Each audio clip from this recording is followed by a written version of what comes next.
Hi, harka fuunee akkam jirtu hordoftoota Oromoo Koo chaanaali. Kun Oromoo Koo chaanaaliidha. Ani immoo Burtukaan Danuudha. Egaa har'ammoo viidiyoo ajaa'ibaa kan baay'ee namatti tolu qabadhee gara keessanitti dhufee akka baay'een keessan jaallattan abdii guddaan qaba. Maalidha inni immoo yoo jettanii rifeensa mataa keenyaa keemikaalaa ala kan ta'e karaa salphaadhaa fi karaa baay'ee namatti tolu firiizii mana koo keessatti akkamittiin godhadhaa isan qabadhee gara keessanitti dhufee viidiyoo kan akkasiin jaallattan abdii guddaan qaba. Egaa maal fakkaata yoo jettan firiiziin kun haala kana fakkaatuuni.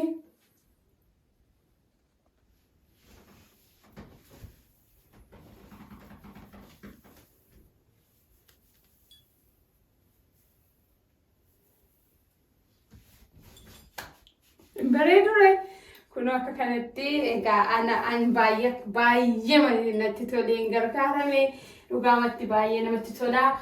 Baay'een keessan immoo firiizii keemikaalaa ala kondishinarii shaampoodhaa ala mana keenya keessa maaliin gargaaramna jettanii talbaa inni immoo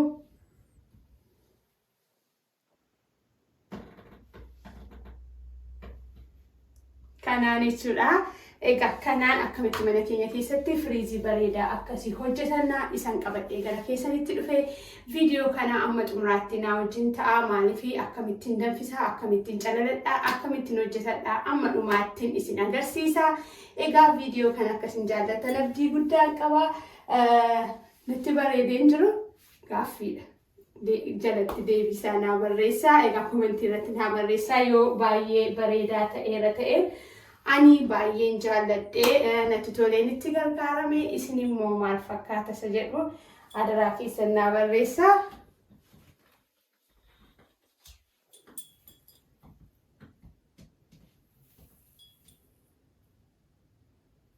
Egaa komentii irratti maal akkasii naa barreessitanii isinin egaa gara hojii isaatiitti darbaa anuma faana jira. Kunootti egaa warroota na barbaachisan isinitti agarsiisuuf hin jedha. Kaniin irraa jalqabu kunoo bishaan abiddarra kaawwadheera jechaadha. Bishaan akkasitti na barbaachisaa. Lammaffaa irratti immoo kaniin gargaaramu talbaa waanta ta'eef talbaan keessan akkasitti isin barbaachisaa. Isa booda kun immoo eegan danfisee booda isan keessaa calalee baasuudha jechaadha talbichaa. Amma maalan godha jechuudha akkuma isinitti mul'atu talbaa kana fuudhee bishaaniin qopheessee abiddarra kaawwadhee kanattan naqadhaa jechaadha. As biraa isinitti mul'ata bishaanichi kunoo amma bishaanni kun danfaa jira waanta ta'eef bishaan kanattiin talbaan qopheeffadhee naqaa jechaadha. Egaa akkas godhadhee booda maalan godha isinitti fakkaate inni danfa jechaadhanne danfaa inni sosochoofattu yoo barbaaddan jechuudha gidduu gidduutti. Ammas bira kun akkuma kana amma kana akka gaariitti eega danfee boodanii gara kanatti calaladha jechaadha. Amma adanfuu yeroo danfummoo maal akka fakkaatu isinitti agarsiisaa. Egaa rifeensa keessaniifis immoo talbaan kuni baay'ee gaariidha.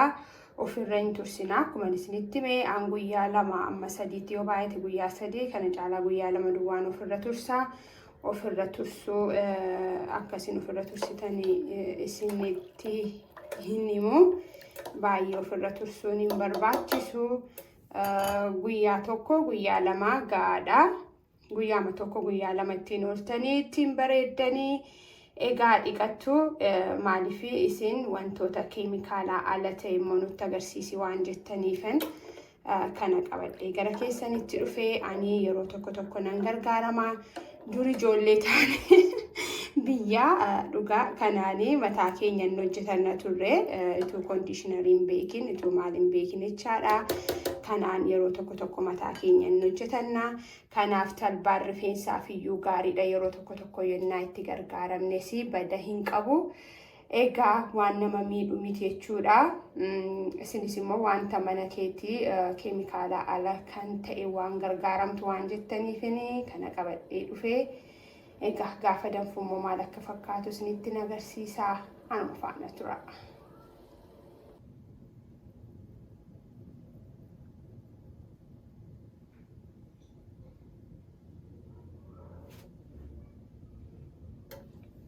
Egaa amma danfaa jira akkuma isinitti mul'atu amma furdataa jira argitanii wal keessaa akka yaa'u jalqabeera jechuudha. Amma akkasitiin isin akkuma gaariitti sosochoosachaa xinnoosee akka gaariitti gaafa danfuudha kan nuun dhaamsinu.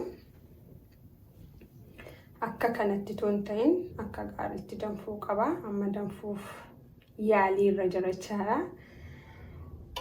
Sabooda kanatti calalannaa kanaaf inni egaa rifeensa keessan immoo qopheeffachuu qabdu.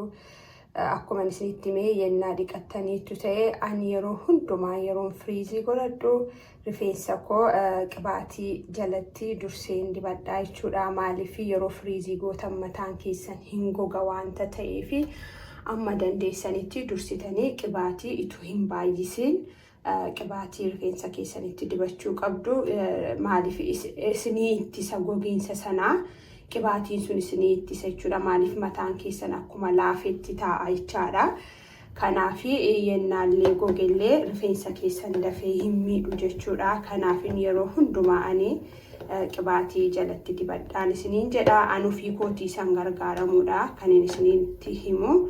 Ani yeroo hundumaayyuu rifeensa koo dursee qibaatiin dibadha jechaadha. Firiiziituun godhini. Kanaaf rifeensa keessan qibaatii keessan eega dibattanii booda akka kanatti immoo kun immoo yeroo akka gaariitti danfu gara mataa keessanitti hojii isaa jalqabdu jechuudha. Firiizii keessan godhachuu. Kanaaf adaraa keessanii rifeensi keessan akka hin caccabne, rifeensi keessan akka hin miidhamne dursitanii wantoota godhachuuf barbaachisu godhachuutu isinirra. Amma isinitti mul'atamti gaafa danfu kun akka kanatti akka inni isin jalaa hin gannamne immoo eeggadhaa isiniin jedheera. Akkana jalaa hin gannamnee fi irraan baasaa. Amma kana gara kana eegan kaawwadhee booda eega xiqqoo ishee qabbanaa'ee boodan qodaa sanatti calaladha jechuudha. Xinnoosee nan qabbaneessa lafa daqiiqaa 1-2 ho'aa kana calaluurraa daqiiqaa 1-2 eega lafa tursitanii booda calalattu jechuudha. Yeroon calalu immoo isinitti agarsiisaa anuma faana tura.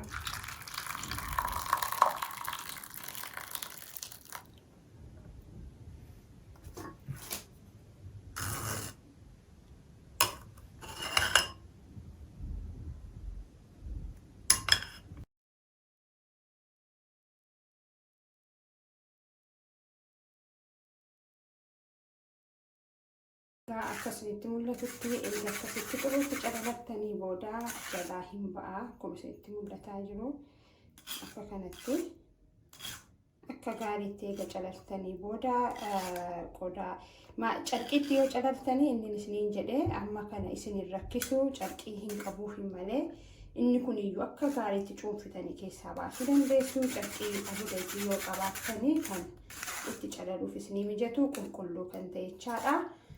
Egaa anammaa isuman calaladhee isa kanaananii gargaaramee isin agarsiisa. Haay kunoo egaa deebi'ee gara keessanittiin dhufee bifa kanaan qopheeffadheera jechuudha. Bareechee isinitti mul'atutti haala kana fakkaatuun xumurri isaa adaraa keessanii akka talbaan tokkollee jala isin jalaa hin darbine eeggannoo godhadhaa. Yennaa dibattanii iddoo garaagaraa sagantaa garaagaraa deemtu ta'e jechuu kooti. Maaliif yennaa talbaan sun keessa isin jalaa ba'ee rifeensa keessan irratti mul'ate namatti hin tolu. Kanaaf isaaf eeggannoo godhadhaa. Amma kuni akka gaariitti hin calalle bishaan isaa duwwaadha. Waa tokkoyyuu hin darbine. Kun eega qabbanaa'ee boodan gara rifeensa kootiitti dibadha waanta ta'eef eega qabbanaa'een gara keessanitti deebi'ee dhufa. Oromoo koo chaanaal laayik, sheer, sabskiraayib gochuu hin dagatinaa. Ammanii deebi'ee gara keessanitti dhufutti anuma faana tura.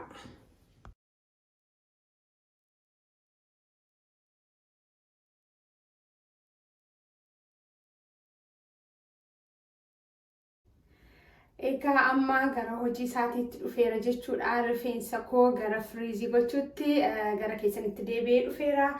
Isa dura maalan godhachuudhaan amma rifeensa koo kana edda galgala dhiqadhee bakka lamatti dhaadheen bulee qibaatiyyuu xinnoo dibadheen jira kana jechuudha. Amma kanarratti maalan godhaa eegan qibaatii koo xiqqoo ishee itti dibee booda akkuma isinitti mul'atu ani edda galgalaniyyuu dhiqadhee qibaatii itti dibadhee bulee isinitti mul'ata.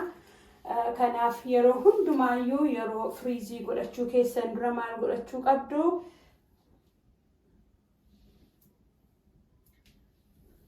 Firiizii keessan itoo hin hojjetatiin dura yeroo hundumaayyuu wanti isin godhachuu qabdan maalidha?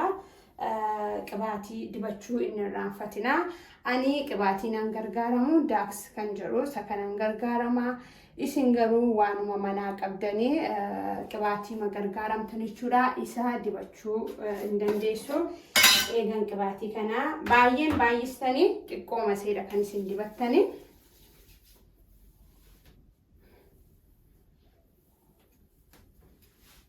Akkuma isinitti mul'atu akka tiishartii keessanitti hin buune yennaa barbaaddanii haala kanaan eega akkas gootanii booda mataa keessan gara barbaaddanitti baay'isuudha jechuudha. Hangar tokkotti asiin baay'isee asiin xinneessuun jaalladha. Kanaaf isa garan xinneessee kana eegan akkasitti qabsiifadhee booda karaa isa baay'ee irraan jalqabaa. Akkas eegan godhadhee booda karaa isaa baay'isee qabsiifadhu irraan jalqaba. Dudduuba irraan jalqaba waanta ta'eef dudduubaa kaaseen isinitti agarsiisa.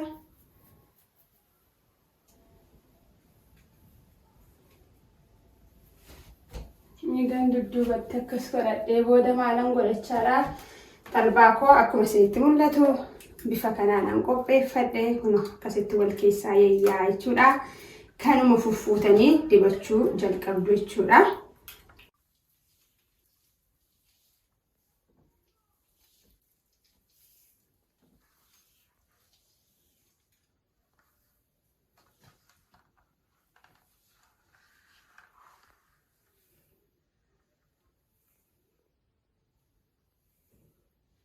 Jalaa kaatanii dibachuu hin dagatinaa. Maaliif garuma jalaatii kaanee firiiziin keenya akka bareedee nu ta'utti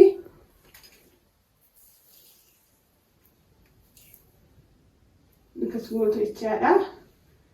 Deebi'ee immoo salammataanii immoo saaqee fudhadhaa.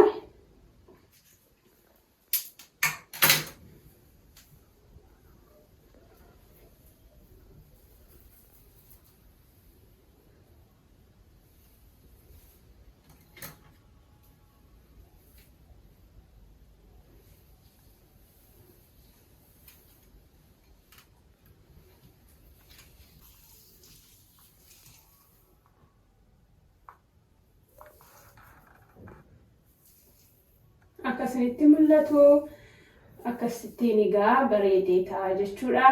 Ankaniin gara kana ilaalaa jiru mastaawotiitu as keessaan natti mul'ata. Kanaaf jechanii as galagalee hojjedha. Isinitti mul'ata kunoo dhugaamatti baay'ee bareeda. Kondishinarii, shaampuu waan adda addaarrallee kun dhugaamatti bareedaa ta'a yeroo baay'ee mataa keenyaaf illee gaariidha. Kanaaf akkasuma jecha amma dhumaatti ol dhufeen hojjetadha jechuudhaan isa dhumaa tokko isinitti agarsiise.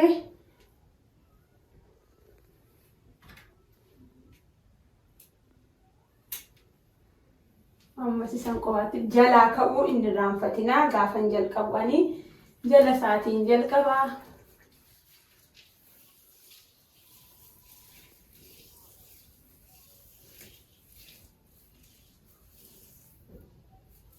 Argitanii akka inni itti ta'u.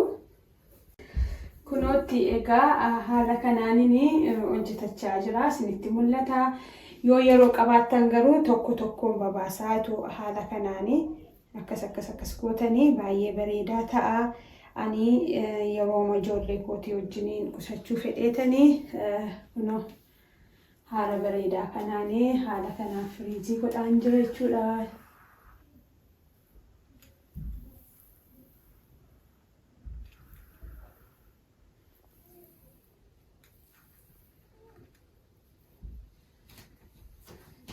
Ammoo gara isa kanatu naafa jechuudha. Asirratti wayyaa keessan irratti waa uffachuu hin dagatinaa. Baay'ee egaa isinitti laaqama jechuudha.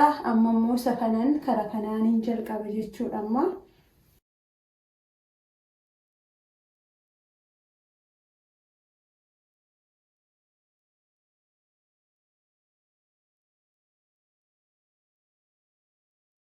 Egaa akkasinitti mul'atu haala kanaan eegan akkas godhee booda maal gootu jala akkasinii ga'uu fi faaqee akkasiitiin akka gaariitti akkasittiin yoo gootanii harka keessaniin immoo wajjin duukaa bu'aa akkas.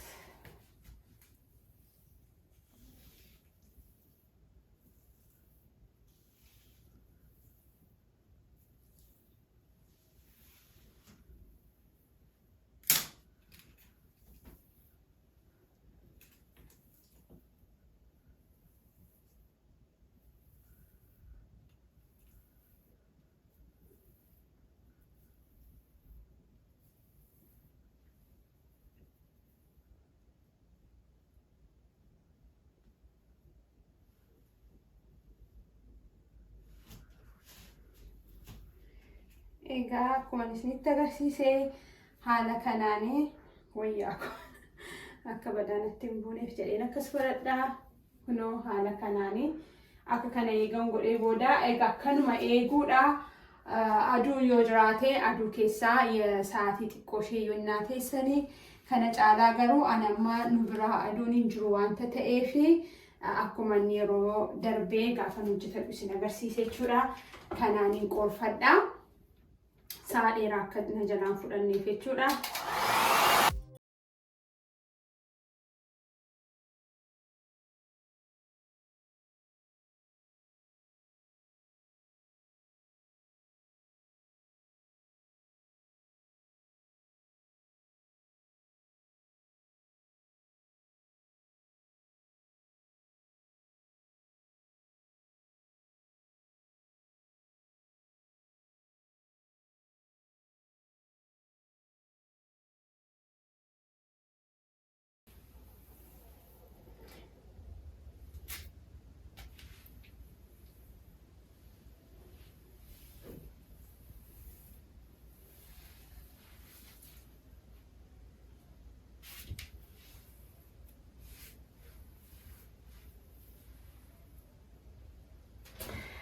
Egaa viidiyoon koo guyyaa har'aa kana fakkaataa akka baay'een keessan jaallattan abdii guddaan qaba.